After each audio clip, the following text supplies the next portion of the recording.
How to enable Facebook dark mode. Hey everyone, welcome back to the channel. Are you tired of bright white Facebook screen? No problem, because in today's video, I'm going to show you how you can enable dark mode on Facebook app. So without further ado, let's get started. So first thing first, open the Facebook app on your device and make sure that you are logged in into your account. Once you have opened the Facebook app, simply tap on the three dash icon shown on the top right corner of the screen and it will open the menu section.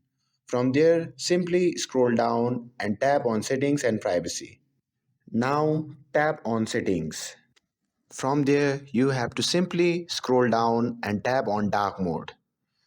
And once you tap on it, you will be prompted to a page where you will see three choices: on to enable dark mode, off to keep light mode, and use setting systems to match your phone settings.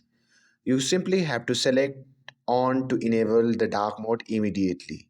And once you have tapped on mode, now the dark mode will be appeared on the Facebook. And there you have it. Now you have successfully enabled dark mode on Facebook using your mobile device. I hope this video was helpful to you. If this video was helpful to you, don't forget to like and subscribe to get updated for more videos. Thanks for watching and I'll see you in the next video.